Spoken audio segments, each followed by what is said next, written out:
Merhaba arkadaşlar, örgü kanalıma hoş geldiniz. Kız çocuklarımız için hem kolay hem de güzel tığ işi bir hırka yaptım. Bugün bu hırka anlatımını sizlerle paylaşmak istiyorum. Hırkanın örgüsü çok kolay arkadaşlar. Yakadan zincir yaparak başlıyoruz. İlk önce bu kol ve arka bölümlerin örgüsüyle başlıyoruz. Ön bölümleri arttırmalar yaparak elde ediyoruz. V yaka çalışması yaptım. Bakın bu şekilde oldu arkadaşlar.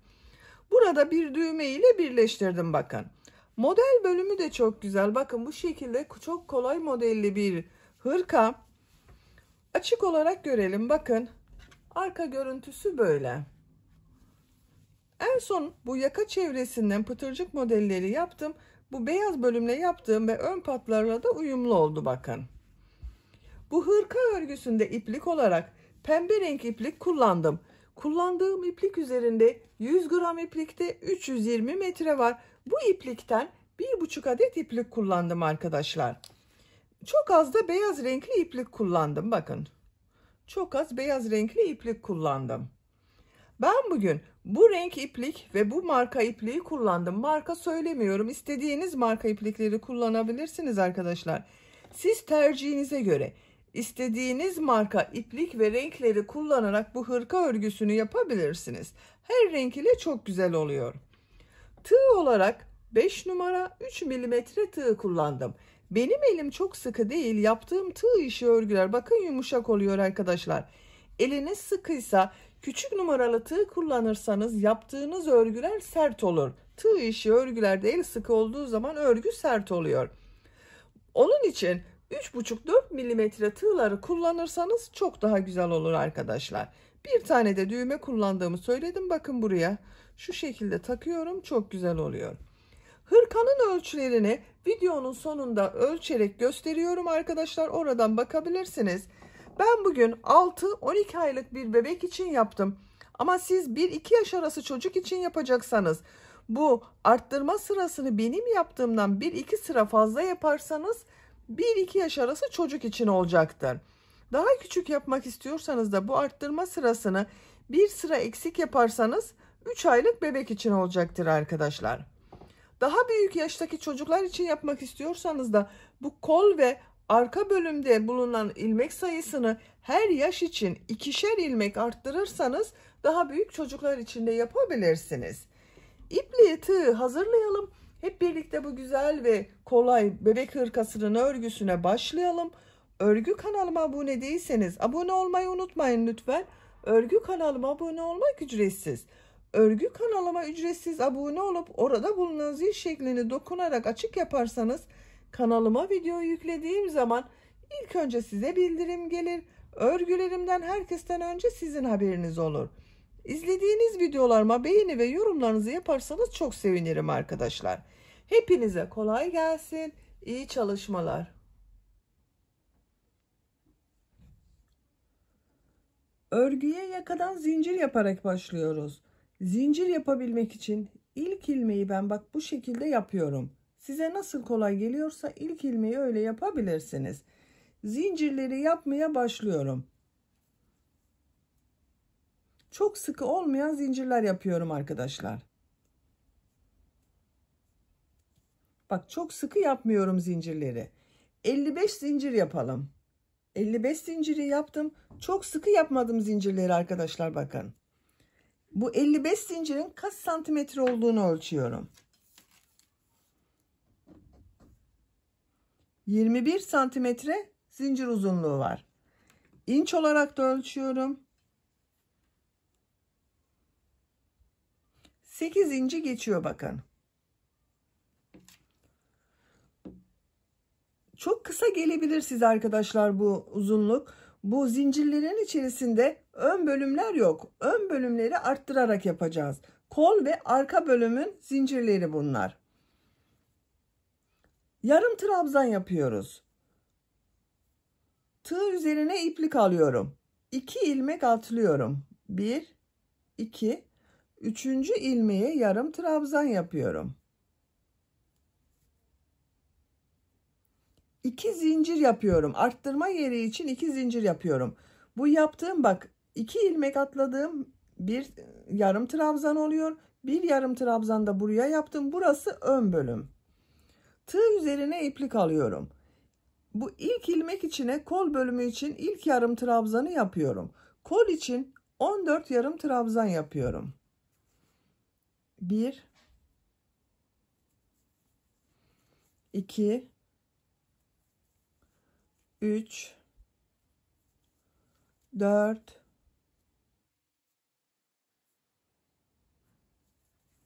5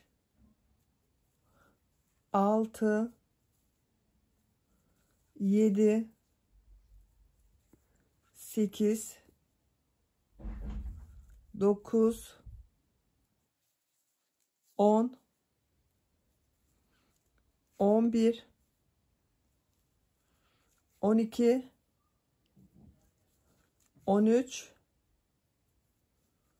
14 14 yarım trabzanı yaptım. Arttırma yeri için 2 zincir yapıyorum. Tığ üzerine iplik alıyorum. Arka bölüm için 22 yarım trabzan yapıyorum. İlk ilmek içine ilk yarım trabzanı yapıyorum. Bak bu şekilde yarım trabzanı bilmeyen arkadaşlar için gösteriyorum. Bakın şu şekilde tığ üzerine iplik alıyorum. Zincire tığ takıyorum. İlmek aldım. Çektim. Bak tığ üzerinde 3 ilmek var. İplik alıyorum. Hepsinin içinden bir defa da çekiyorum. Yarım trabzan oluyor. 1 2 oldu. 3 4 5 6 7 8 9 10 11 12 13 14 15 16 17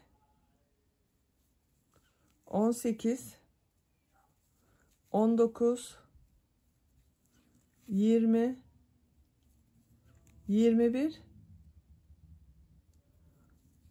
22 arka bölüm için 22 yarım trabzan yaptım. Arttırma yeri için 2 zincir yapıyorum. Tığ üzerine iplik alıyorum. Kol bölümü için 14 yarım trabzan yapıyorum. Bu kolda bak buraya 14 yarım trabzan yaptım. Buraya da 14 yarım trabzan yapıyorum. İlk ilmeğe ilk trabzanı yapıyorum. 1 2 3 4 5 6 7 8 9 10 11 12 13 14 14 yarım trabzan yaptım. Arttırma yeri için 2 zincir yapıyorum. Bak burada bir zincir var. Bu zincirin üzerine 2 yarım trabzan yapıyorum. Bak aynı zincir üzerine 2 yarım trabzan yapıyorum. 1 2. Bu da diğer ön bölüm. Sıra başında bak 2 yarım trabzan oldu. 1 2. Sıra sonunda da 2 yarım trabzan yaptık ön bölüm için arkadaşlar. Bakın.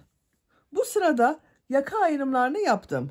Ön bölümler için bak sıra başında 2 yarım trabzan, sıra sonunda 2 yarım trabzan oldu.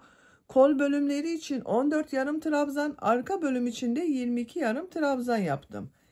İkinci sıradayım. Bir zincir yapıyorum, örgüyü çeviriyorum.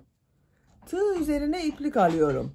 Bu ilk ilmek içine 2 yarım trabzan yapıyorum. 1 aynı ilmeğe bir yarım trabzan daha yapıyorum. Bak arttırma yaptım burada. Bu ilmek üzerine bak bir yarım trabzan yapıyorum. Tığ üzerine iplik alıyorum. Bu arttırma yerine bir yarım trabzan, 2 zincir, bir yarım trabzan yapıyorum. Bak, bu yarım trabzanı ön bölüm için yaptım. 2 zincir yapıyorum. Aynı zincir boşluğuna kol bölümü içinde bir yarım trabzan yapıyorum. Bak, ön bölümde bir burada 2 arttırma yaptım. 1, 2, 3, 4 yarım trabzan var. Kol bölümünde 14 yarım trabzan vardı. Üzerine yarım trabzan yapıyorum. Bak, bu bir yarım trabzan. 1, 2, 3, 4, 5, 6, 7, 8, 9, 10, 11, 12, 13, 14. Bak, bu son ilmeğe de yarım trabzan yapmayı unutmayın arkadaşlar. 15. Bir yarım trabzan da bak buraya yapıyorum. 16. Kol bölümünde 16 yarım trabzan oldu. Arttırma yeri için 2 zincir yapıyorum. Arka bölüm için bir yarım trabzan yapıyorum. Diğer ilmeklere yarım trabzan yaparak devam ediyorum. 22 yarım trabzan vardı arka bölümde. 22 yarım trabzanı yapalım buraya kadar. Arka bölüm için 22 yarım trabzanı yaptım. Bak, bu son ilmeğe de yarım trabzan yaptım. Tığ üzerine iplik alıyorum. Arttırma yeri için bak buraya bir yarım trabzan, 2 zincir, bir yarım trabzan yapıyorum.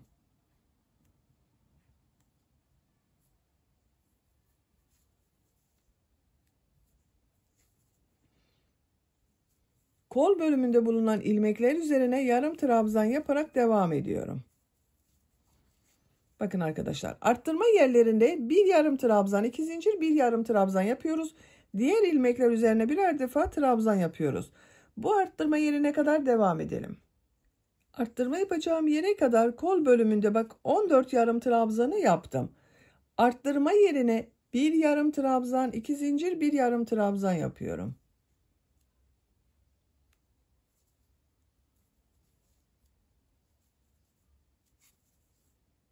Bak, kol bölümünde 14 yarım trabzan yaptım. Bir burada, bir burada arttırma yaptım. 16 yarım trabzan oldu. Ön bölümdeyiz bak. Ön bölümde burada bir ilmek var. Bunun üzerine bir yarım trabzan yapıyorum. Bu iki ilmek atlayarak yaptığım bir yarım trabzan vardı. Bu ilk zincirin üzerine bak. İki yarım trabzan yapıyorum. Aynı ilmeğe iki yarım trabzan yapıyorum. Burada da arttırma yapıyorum. Burada bak 1, 2, 3, 4 yarım trabzan oldu ön bölüm için. Bak, şöyle görüntüsü daha net görünür. Üçüncü sıradayız. Bir zincir yapıyorum. Örgüyü çeviriyorum. Tığ üzerine iplik alıyorum. Bu ilk ilmek içine 2 yarım trabzan yapıyorum. 1, 2. Bak, burada 1, 2, 3 ilmek var. Üzerlerine birer defa yarım trabzan yapıyorum. 1, 2, 3. 1, 2, 3, 4, 5 yarım trabzan oldu. Bu arttırma yerine bir yarım trabzan, 2 zincir, bir yarım trabzan yapıyorum.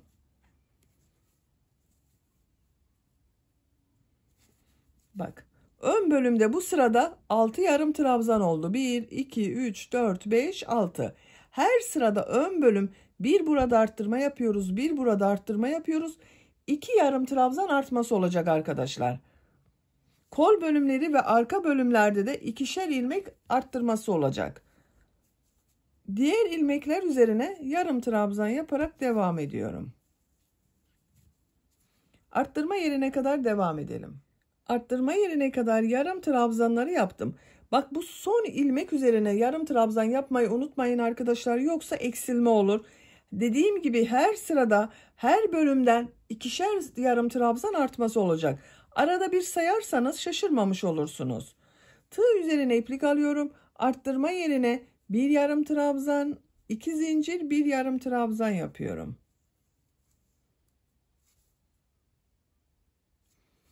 Diğer ilmeklere birer defa yarım trabzan yapıyorum. Bakın bu şekilde devam ediyor. Yarım trabzanları yapalım. Bu arttırma yerinde bir yarım trabzan, 2 zincir, bir yarım trabzan yapalım. Buraya kadar devam edelim. Ön bölümü ve kol bölümünü ayıran arttırma yerine kadar bakın yaptım ben arkadaşlar. Burada da bir yarım trabzan, 2 zincir, bir yarım trabzan yaptım. Bu arttırma yerine bir yarım trabzan, 2 zincir, bir yarım trabzan yapıyorum. Bak burada 1, 2, 3, 4 ilmek var. Bu 3 ilmek üzerine yarım trabzan yapıyorum. 1, 2, 3. Bu son ilmek üzerine 2 yarım trabzan yapıyorum. Arttırma yapıyorum. Ön bölümden bak burada da arttırma yapıyorum. 2, 4, 6 yarım trabzan oldu. 2 yarım trabzan ile başladım. İkinci sırada 4 yarım trabzan oldu. Üçüncü sırada 6 yarım trabzan oldu. Bir zincir yapıyorum. Örgüyü çeviriyorum. Dördüncü sıradayız. Tığ üzerine iplik alıyorum. Bu ilk bak ilmek üzerine 2 yarım trabzan yapıyorum. 1, 2. Diğer ilmeklere birer defa yarım trabzan yapıyorum. 1, 2, 3, 4. Bak bu ilmeğe de yarım trabzan yapmayı unutmayın arkadaşlar. Bak bu yarım trabzanın üzerinde bulunan ilmeklere de yarım trabzan yapıyoruz. Arttırma yerine bir yarım trabzan, 2 zincir, bir yarım trabzan yapıyorum. Bak kol bölümünde bulunan ilmeklere yarım trabzan yaparak devam ediyorum. Bu şekilde arkadaşlar. Yarım trabzan yaparak devam edelim. Arttırma yerlerinde bir yarım trabzan, 2 zincir, bir yarım trabzan yapalım. Sıra sonuna kadar tamamlayalım. Sıra sonuna kadar tamamladım. Sıra sonunda bulunan bak bu son ilmek üzerine 2 yarım trabzan yapıyorum.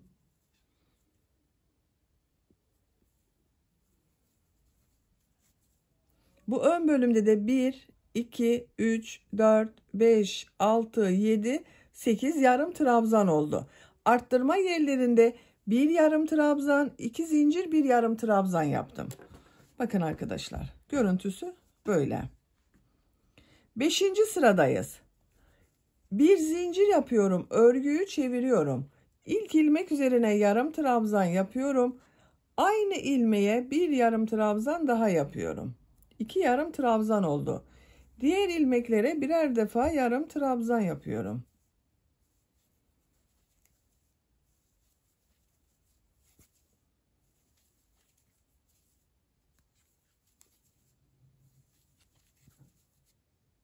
Bak burada bulunan son ilmeğe de yarım trabzan yapıyorum. Bu yarım trabzanın üzerine.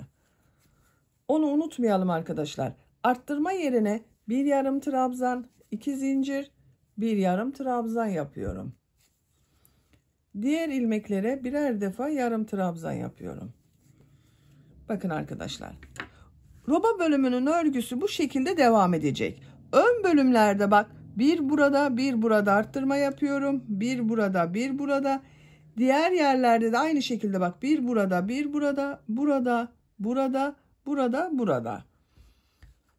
1, 2, 3, 4, 5, 6 yerde arttırma yapıyoruz. Şöyle katlıyorum bak. Görüntüsü böyle oluyor. Diğer tarafı da düzgünce katlıyorum. Roba bölümünün örgüsü bu şekilde devam edecek. 6 yerden arttırmalar yaparak yapacak olduğunuz bebeğin büyüklüğüne başlama sayınıza göre istediğiniz kadar sıra sayısı yapabilirsiniz arkadaşlar. Bu 2 ön bölüm birleşesiye kadar bak. Burada bulunan 2 ön bölüm burada birleşesiye kadar arttırma yerlerinde arttırmaları yaparak tamamlayalım gelelim. Roba örgüsünü 6 yerden arttırmalar yaparak 11 sıra olarak yaptım arkadaşlar. Bak sayıyorum. 1, 2, 3, 4, 5, 6, 7, 8, 9, 10, 11. 12. sıradayım. 12. sırada yine arttırmaları yapacağız. Ama artık bakın bu ön bölümden, bu ön patlardan arttırmayı bu sırada bırakıyorum. Şöyle de katlıyorum bak. Arttırma yerlerini birleştiriyorum. Diğer tarafta da arttırma yerini birleştiriyorum. Ön bölümler bak burada birleşiyor. Size söylemiştim bak bu ön bölümler birleşesiye kadar arttırmaları yapalım diye. Benim için bak burada bitti. Buradan itibaren bu ön bölümde arttırmayacağız. Diğer yerlerde arttırmalara devam ediyoruz. 12. sıradayım. Bir zincir yapıyorum. Örgüyü çeviriyorum. İlk ilmek üzerine bir yarım trabzan yapıyorum. Bak 2 yarım trabzan yapmadım. Diğer ilmeklere de birer defa yarım trabzan yapıyorum. Arttırma yerine kadar devam edelim. Arttırma yapacağım yere kadar yarım trabzanları yaptım. Bakın burada arttırmayı yapıyorum arkadaşlar. Bir yarım trabzan, 2 zincir, bir yarım trabzan yapıyorum.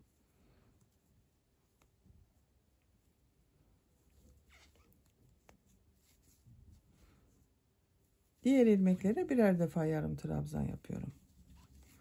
Sıra başında arttırma yapmadım. Burada bak bir yarım trabzan, 2 zincir, bir yarım trabzan yaptım. Burada ve burada arttırma yaparak sıra sonuna kadar devam edelim. Sıra sonuna kadar tamamladım. Son ilmeğe de bir yarım trabzan yapıyorum. Bak arttırma yarım trabzanı yapmadım buraya. Arttırma yerlerinde bir yarım trabzan, 2 zincir, bir yarım trabzan yaptım. Diğerlerine birer defa yarım trabzan yaptım. Sıra başında da arttırma yapmadım. Sıra sonunda da arttırma yapmadım. 13. sıradayız. Bir zincir yapıyorum. Örgüyü çeviriyorum. İlk ilmek üzerine yarım trabzan yapıyorum. Diğer ilmekleri de yarım trabzan yaparak devam ediyorum. Bak yine arttırma yapmadım burada arkadaşlar. Düz yaptım. Arttırma yerine kadar devam edelim. Burada ve burada bir yarım trabzan, 2 zincir, bir yarım trabzan arttırması yapalım. Sıra sonuna kadar devam edelim. Sıra sonuna kadar tamamladım. Son ilmeğe bakın arttırma yapmadım. Bir yarım trabzan yaptım arkadaşlar. Bu arttırma yerlerinde yine bir yarım trabzan, 2 zincir, bir yarım trabzan yaptım. 13. sırayı tamamladım. Bakın sayıyorum. 1, 2, 3, 4, 5, 6, 7, 8, 9, 10, 11, 12, 13. 14. sıradayız. Bu sıradan itibaren model yerleştirmeye başlıyorum.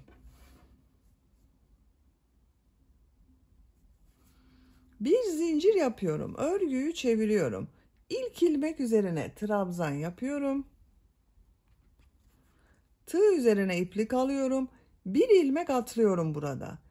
Bu ikinci ilmek üzerine 3 trabzan, 2 zincir, 3 trabzan yapıyorum.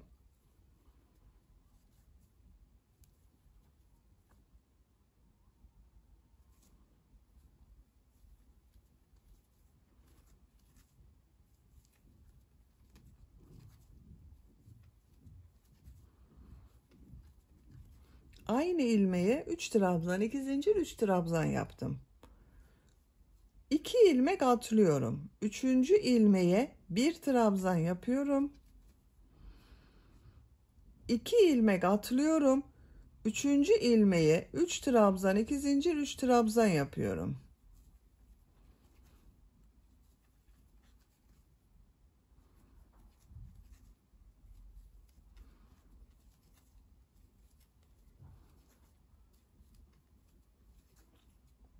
İki ilmek atlıyorum.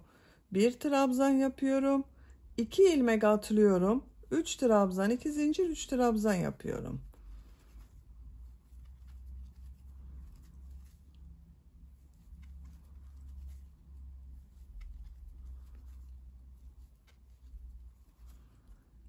İki ilmek atlıyorum. Bir trabzan yapıyorum. 2 ilmek atlıyorum. 3 trabzan, 2 zincir, 3 trabzan yapıyorum.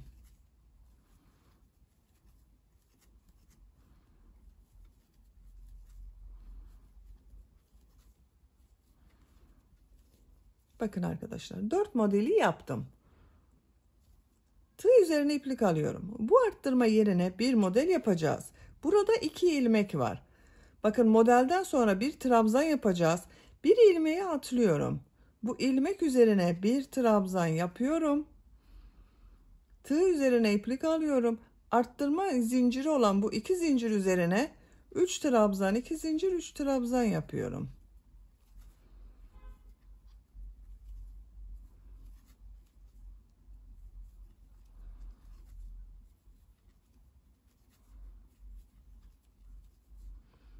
Bakın buraya 3 trabzan, 2 zincir, 3 trabzan yaptım. 2 ilmek atlıyorum, 1 trabzan yapıyorum. 2 ilmek atlıyorum, 3 trabzan, 2 zincir, 3 trabzan yapıyorum.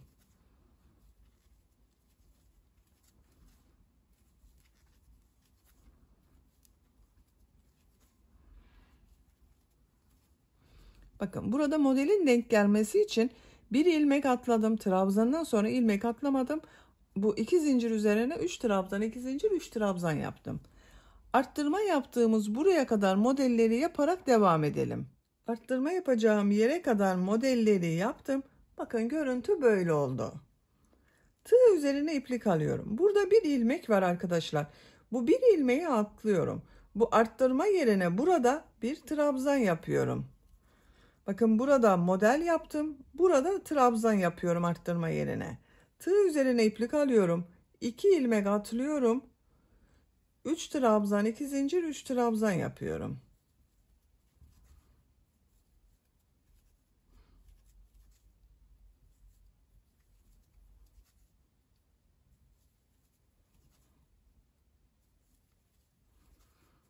İki ilmek atlıyorum, bir trabzan yapıyorum. 2 ilmek atlıyorum, 3 trabzan, 2 zincir, 3 trabzan yapıyorum. Buranın görüntüsü böyle. Arttırma yaptığımız buraya kadar modelleri yaparak devam edelim. Modelleri yaparak arttırma yapacağım yere kadar tamamladım. Bakın arkadaşlar, burada bir ilmek kaldı. Burada bu arttırma yerine bir trabzan yapıyorum. Bir ilmek atladım. Tığ üzerine iplik alıyorum. 2 ilmek atlıyorum. 3. ilmek üzerine 3 trabzan, 2 zincir, 3 trabzan yapıyorum.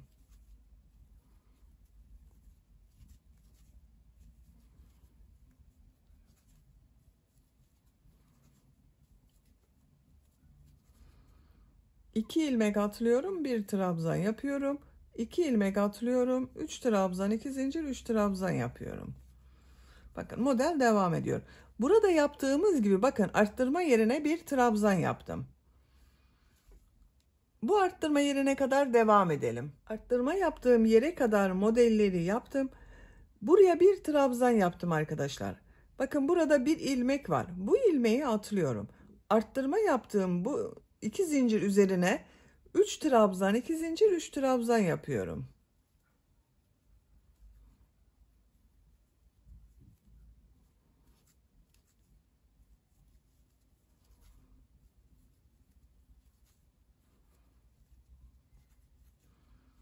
Bakın bu yakanın burada ilmek atlamadan şu bakın son ilmeğe bir trabzan yaptım.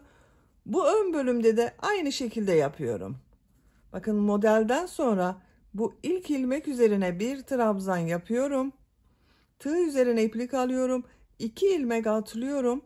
3 trabzan, 2 zincir, 3 trabzan yapıyorum.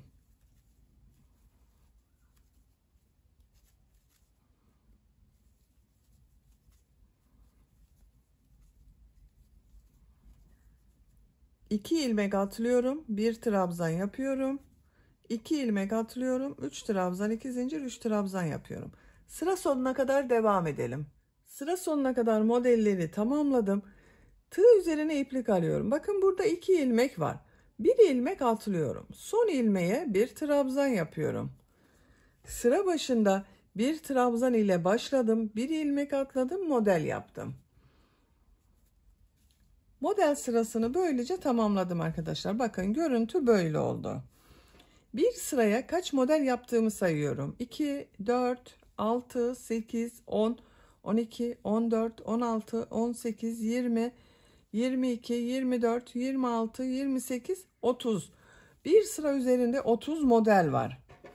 Bir zincir yapıyorum. Örgüyü çeviriyorum. Bu ilk ilmek üzerine trabzan yapıyorum. Bu 2 zincirli boşluğa 3 trabzan, 2 zincir, 3 trabzan yapıyorum. 2 zincir yapıyorum. 3 trabzan yapıyorum.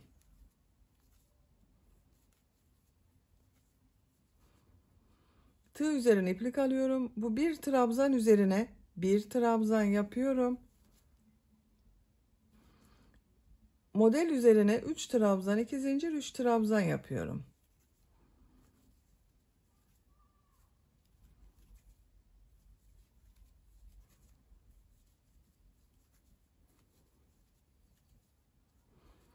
Bu bir trabzan üzerine bir trabzan yapıyorum.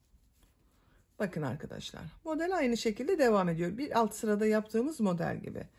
Sıra sonuna kadar devam edelim. Sıra sonuna kadar tamamladım. Bakın arkadaşlar, 2 sıra model sırası yaptık. Görüntü böyle oldu. 3. model sırasında kol bölümünü gövde bölümünden ayıracağız. Artık örgüye gövdenin örgüsüyle devam edeceğiz.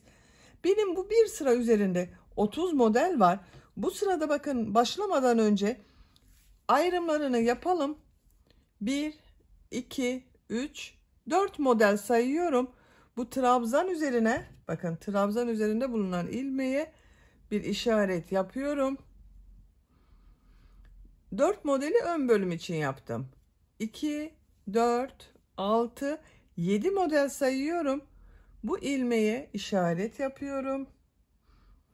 Bu 7 model kol örgüsü olacak arkadaşlar. Bakın burayı kol için ayırdım. Arka bölüm için de ön bölümü 4 model yaptım. Arka bölümü 8 model yapıyorum. 2, 4, 6, 8. İşaret yapıyorum. Kol için 7 model sayıyorum. 2, 4, 6, 7. Buraya işaret yapıyorum. Ön bölüm içinde 4 model var bakın burada. Benim yaptığım sayıya göre böyle denk geldi arkadaşlar. Siz farklı sayıda model elde ettiyseniz ön bölüm arka bölümle eşit olacak. 2 ön bölümün toplamı arka bölüm olacak arkadaşlar. Ona göre ayırma yapabilirsiniz. Bir zincir yapıyorum. Örgüyü çeviriyorum. İlk ilmek üzerine trabzan yapıyorum. Model üzerine 3 trabzan, 2 zincir, 3 trabzan yapıyorum.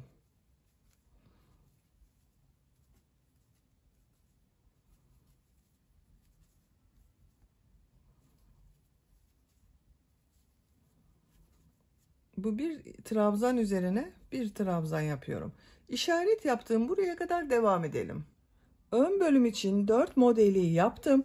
İşaret yaptığım ilmeğe geldim arkadaşlar, bakın. Tığ üzerine iplik alıyorum. Bu işaret yaptığım ilmek üzerine bir trabzan yapıyorum. Kol altı için bir zincir yapıyorum. Kol bölümünde 1, 2, 3, 4, 5, 6, 7 modeli atlıyorum. İşaret yaptığım bu ilmek üzerine bir trabzan yapıyorum.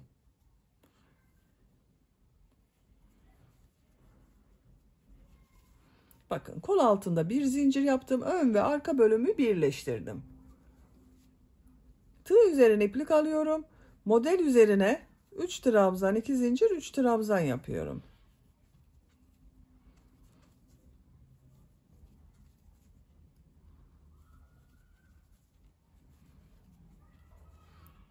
Bu bir trabzan üzerine bir trabzan yapıyorum. Bakın. Diğer kol altını yapmak için bu işaret yaptığımız yere kadar devam edelim. Bu işaret yaptığım yere kadar modelleri yaptım. 1, 2, 3, 4, 5, 6, 7, 8 model var. Tığ üzerine iplik alıyorum. Bu işaret yaptığım ilmeğe bir trabzan yapıyorum. Bakın, trabzan üzerine trabzan yaptım. Bir zincir yapıyorum kol altı için. Kolda bulunan, bakın, 1, 2, 3, 4, 5, 6, 7 modeli atlıyorum. Bu işaret yaptığım ilmeğe bir trabzan yapıyorum. Bakın, ön ve arka bölümü birleştirdik, bir zincir yaptım burada. Tığ üzerine iplik alıyorum, 3 trabzan, 2 zincir, 3 trabzan yapıyorum.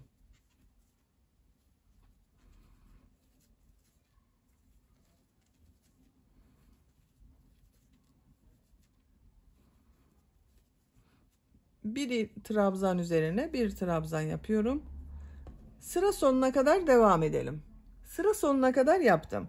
Bakın arkadaşlar, bu sırada kol bölümlerini gövde bölümünden ayırdık. Ön ve arka bölümleri birleştirdik. Kol altında görüntüsü bu şekilde oldu. Artık örgü gövde örgüsüyle devam edecek. Bir zincir yapıyorum, örgüyü çeviriyorum. İlk ilmek üzerine trabzan yapıyorum. Model ortasına 3 trabzan, 2 zincir, 3 trabzan yapıyorum.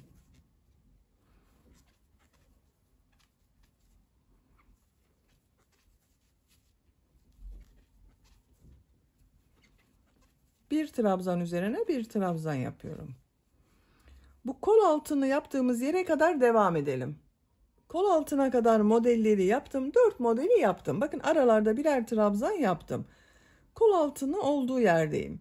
Tığ üzerine iplik alıyorum. Bu bir trabzan üzerine bir trabzan yapıyorum. Tığ üzerine iplik alıyorum. Kol altında yaptığım bu bir zincir üzerine 3 trabzan, 2 zincir, 3 trabzan yapıyorum. Buraya bir model yapıyoruz bakın.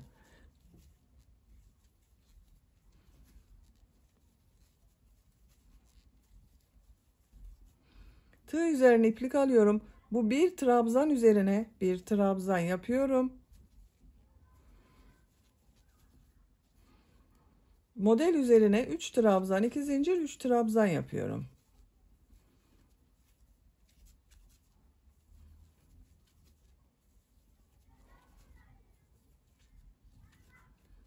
Bakın arkadaşlar, kol altında bir model arttırma yaptık. Diğer kol altını yapacağımız buraya kadar devam edelim. Buraya kadar modelleri yaptım. Tığ üzerine iplik alıyorum. Bakın burada bir trabzan var.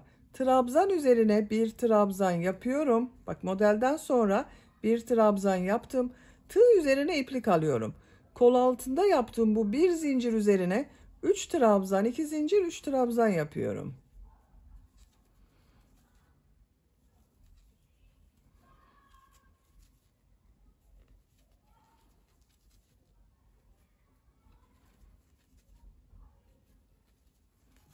Tığ üzerine iplik alıyorum. Bir trabzan üzerine bir trabzan yapıyorum.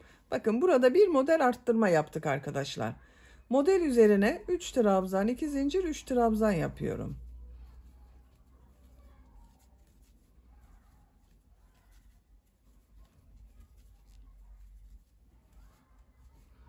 Bir trabzan yapalım, modelleri yapalım. Sıra sonuna kadar devam edelim. Sıra sonuna kadar tamamladım.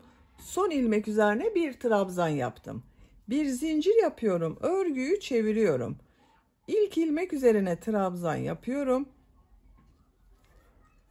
Model ortasında bulunan 2 zincir üzerine 3 trabzan, 2 zincir, 3 trabzan yapıyorum.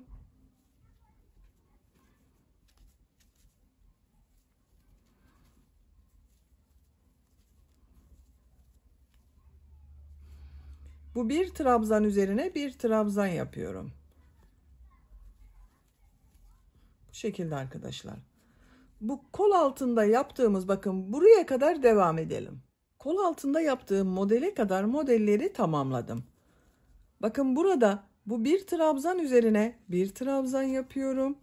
Kol altında yaptığım model üzerine 3 trabzan, 2 zincir, 3 trabzan yapıyorum.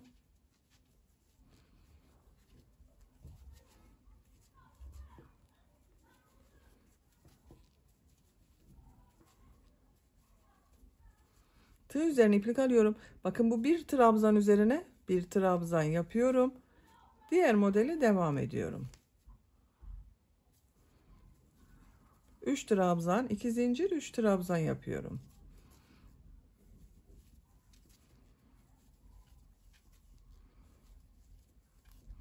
Bakın arkadaşlar, kol altının görüntüsü böyle oldu. Burada bir model arttırması yaptık. Bir sıraya kaç model yaptığımı sayıyorum. 1, 2, 3, 4, 5, 6, 7, 8, 9, 10, 11, 12, 13, 14, 15, 16, 17, 18 model var benim bir sıra üzerinde arkadaşlar. Gövde bölümünün örgüsü bu şekilde devam edecek. Bu 18 modeliyle devam edeceğiz. Yapacak olduğunuz çocuğun büyüklüğüne ve tercihinize göre model sırasını tekrarlayarak tamamlayalım. Gövde örgüsünü yapacağım ölçüye göre ben tamamladım. İpliği burada kestim. Kaç sıra model yaptığımı sayıyorum. Kol altından sayıyorum arkadaşlar. 1, 2, 3, 4, 5, 6, 7, 8, 9, 10, 11, 12, 13, 14, 15, 16 model sırası yaptım kol altından itibaren. Bakın bu şekilde oldu. Santimetre olarak ölçüyorum. 19 santimetre yükseklik var. Benim yapacağım ölçü için bu yeterli. Şimdi ön patlarda pıtırcık modelleri yapıyorum. Pıtırcık modellerini için beyaz renkli iplik kullanıyorum. Siz isterseniz kendi rengiyle veya farklı renkler tercih edebilirsiniz. Diğer uçtan başlıyorum. Bakın ön pattan başlıyorum. Buradan ilk ilmekten bir ilmek yapıyorum. 2 zincir yapıyorum. 1, 2. Aynı ilmeğe sık iğne yapıyorum. Bakın bunu atlıyorum. Bu ilmek üzerine bir sık iğne, 2 zincir, bir sık iğne yapıyorum.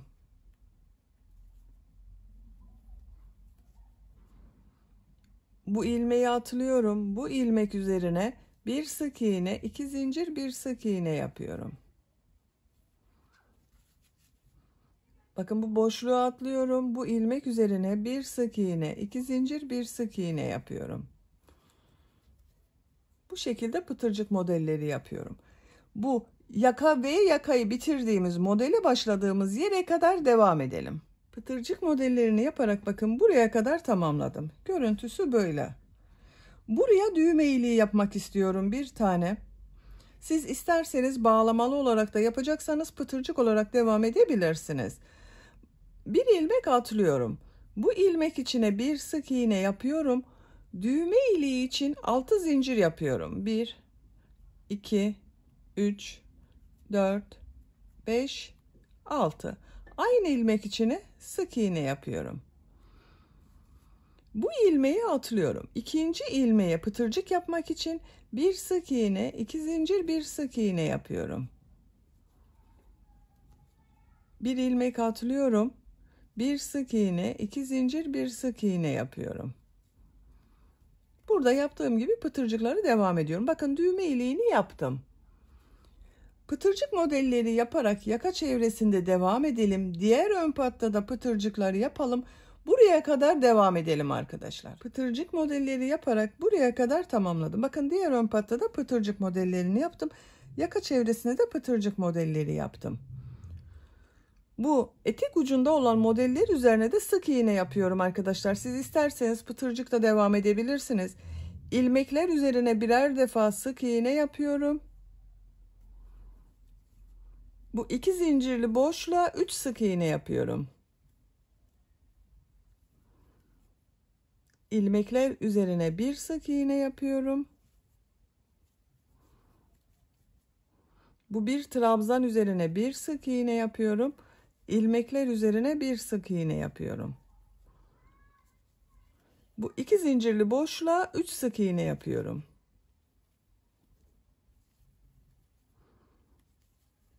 Bakın bu şekilde görüntü elde ediyoruz. Bu sıra sonuna kadar devam edelim. Sıra sonuna kadar tamamladım. Son ilmeği ön patta yaptığım bu ilmek ile ilmek kaydırma yaparak birleştiriyorum. İpliği kesiyorum. İlmek içinden çekiyorum arkadaşlar. Bakın ben kestim. Bu şekilde oldu.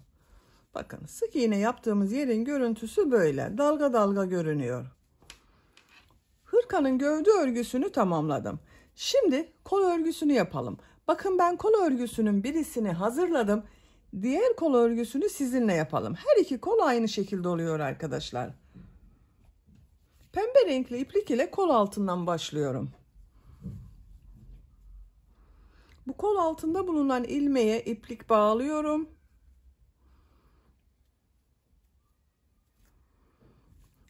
altında açıklık olmaması için arkadaşlar, bakın bunu, burada bulunan tek trabzanı ve diğer tarafta bulunan bu tek trabzanı birleştiriyorum. Örgünün geliş yönüne bakıyorum. Gövde ile kol örgüsü fark etmesin diye örgüyü çevirerek öreceğiz. Bakın bu şekilde devam etmem gerekiyor. Şu trabzan, bakın bu trabzana tığ takıyorum. Bu ilmek yaptığım trabzana tığ takıyorum ilmeğe. Buna da bakın, burada bulunan trabzana da taktım. İplik alıyorum, bir ilmek yapıyorum. Burayı bakın birleştirdim, boşluk oluşmasın diye. 3 zincir yapıyorum. Tığ üzerine iplik alıyorum. Bu model ortasına 3 trabzan, 2 zincir, 3 trabzan yapıyorum.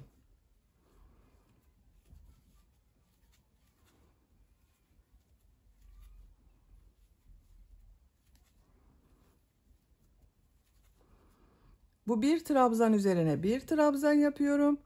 Model ortasına 3 trabzan, 2 zincir, 3 trabzan yapıyorum. Bakın bu yaptığım 3 zincir bir trabzan olacak arkadaşlar. Buna da model yapacağız.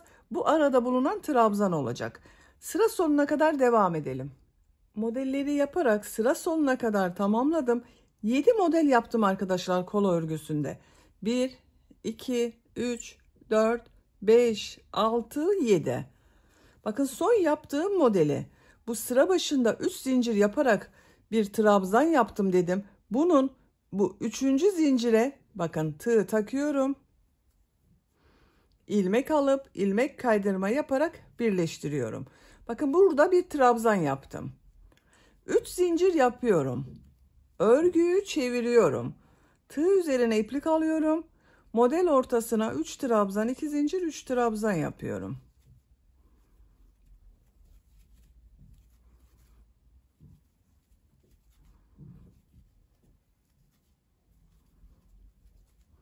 Bir trabzan üzerine bir trabzan yapıyorum. Model ortasına 3 trabzan, 2 zincir, 3 trabzan yapıyorum. Sıra sonuna kadar devam edelim. Burayı tekrar göstermek istiyorum arkadaşlar. İlmek kaydırma yaparak yaptığımız yeri bir daha göstermek istiyorum. Sıra sonuna kadar devam edelim. Sıra sonuna kadar tamamladım. Son modeli burada yaptığım 3 zincirin 3. zincir ile ilmek kaydırma yaparak birleştiriyorum. 3 zincir yapıyorum. Örgüyü çeviriyorum. 2 zincir üzerine 3 trabzan, 2 zincir, 3 trabzan yapıyorum.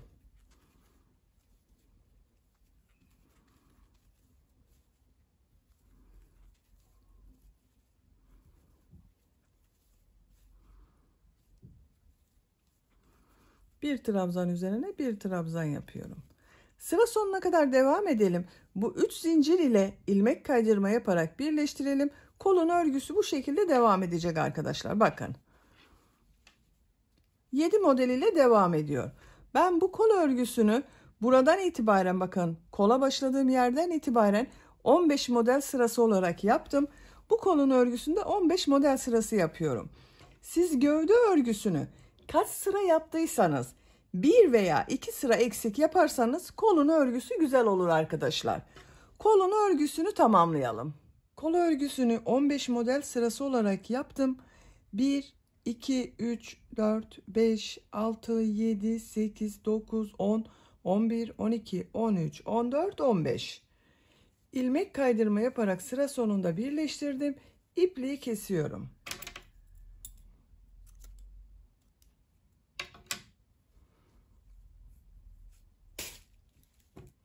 Bakın arkadaşlar. Kolun örgüsü bu şekilde oldu. Çok güzel oldu. Bu kol örgüsünde bir sıra sık iğne yaptım. Burada yaptığımız gibi bu kolda da onu yapıyoruz. Bu ilmekten bir ilmek yapıyorum.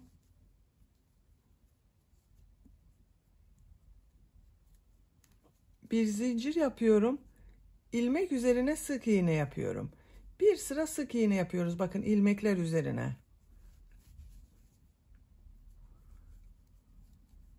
Bu 2 zincirli boşluğa 2 sık iğne yapıyorum. Gövde bölümünde 3 sık iğne yaptım. Burada 2 sık iğne yapıyorum arkadaşlar. Diğer ilmeklere birer defa sık iğne yapıyorum.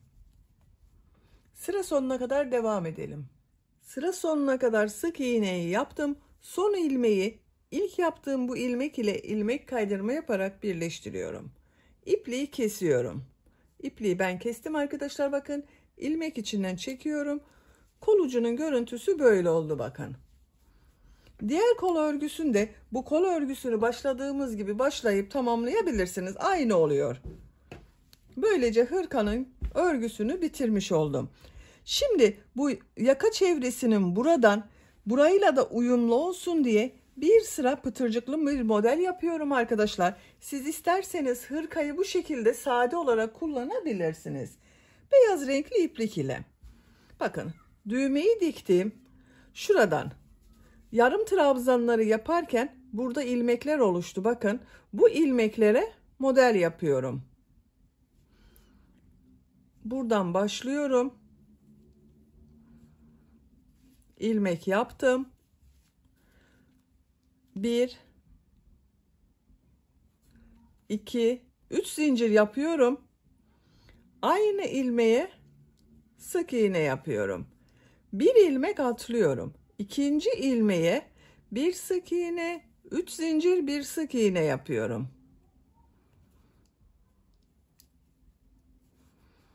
Bir ilmek atlıyorum. İkinci ilmeğe bir sık iğne, 3 zincir, bir sık iğne yapıyorum. Bir ilmek atlıyorum. Bir sık iğne, 3 zincir, bir sık iğne yapıyorum.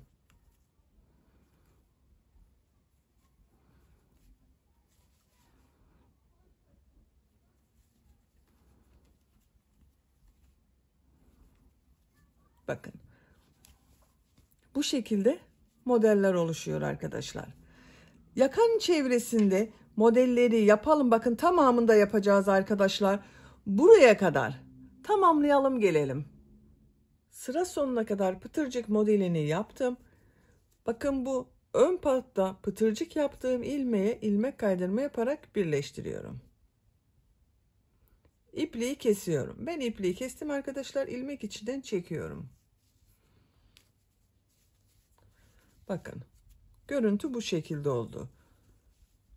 Yaptığım yakanın çevresinden beyaz renkli iplik ile pıtırcık modelleri yaptım.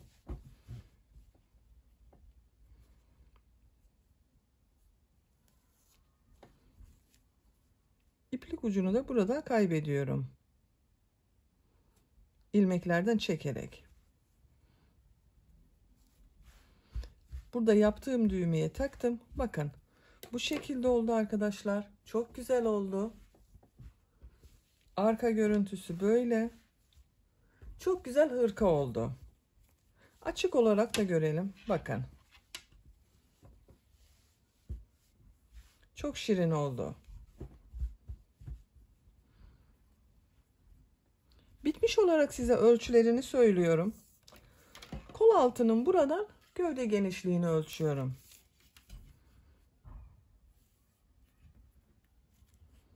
25 santimetre.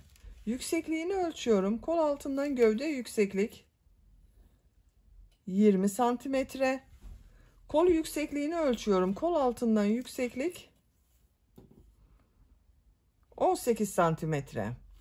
Ben bugün bu hırkayı 6-12 aylık arası bir kız bebek için yaptım arkadaşlar. Beni dinlediğiniz ve izlediğiniz için hepinize çok teşekkür ederim. Örgü kanalıma abone değilseniz abone olmayı unutmayın lütfen.